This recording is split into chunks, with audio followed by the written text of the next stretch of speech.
وحنهاي وهديقة دوسيدا وحنهاي وندا معلمك وحنهاي وهديقة دوسيدا بسم الله الرحمن الرحيم waxaan loo yaqaan graphics of external version waa waxa loo yaqaan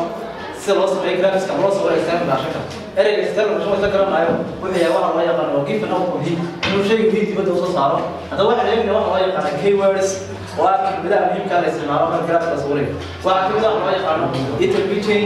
oo loo yaqaan isbedel waxa loo yaqaan heat transfer shayga soo saaray reaction pathway waxa loo yaqaan reaction ka inta sameeyo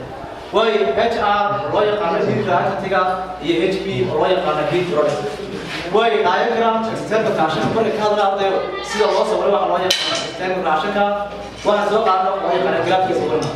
intaas version ka uu taagan yahay external intermediate change waa intii soo saaray annagu uu taagan yahay reaction pathway oo inta reaction soo halka waxa lagu qoraa waxa loo yaqaan reactantiga inta waxa lagu qoraa waxa loo yaqaan productiga inta dhaxan waxa uu taagan tahay intermediate change waa intuu heat isbedelay waxa lagu helaa heat productiga waxa loo yaqaan heat reactantiga dal heat loo yaqaan waxa loo yaqaan negative saar soo qaadayo waxa soo qaadana waxa loo yaqaan example 1 waxa baani waxa la gubay hydrogen waxa soo waxa loo yaqaan oxygen isla markaana waxa sameeyay waxa loo yaqaan water reaction waxa loo yaqaan solution ma sameeyna marka waxa qoraa reactantiga iyo productiga waa hydrogen plus oxygen waxa loo yaqaan water heat reactantiga la geliyay waa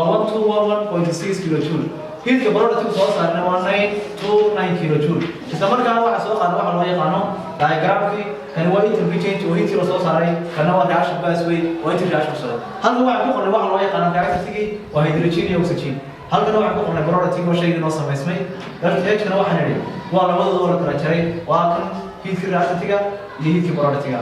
way artaaj waxa lagu leeyahay heat productiga laga jaray heat reactantiga labadaba kala jarno waa 929 minus 121.6 labadani waa heat reactantiga la geliyay iyo heat productiga soo saaray marka waxa soo baxay minus shayga inuu minus yahay waxa ku qorana shayga loo soo baxay waxa noqonaya marka minus marka waxa ku gaabina uu yahay waxa loo yaqaan external version way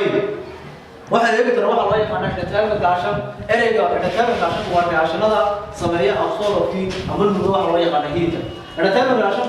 are those reaction waa reactionada which heat absorb waxa loo yaqaan heatka from surrounding iyagoo ka keenaya waxa loo yaqaan dibadda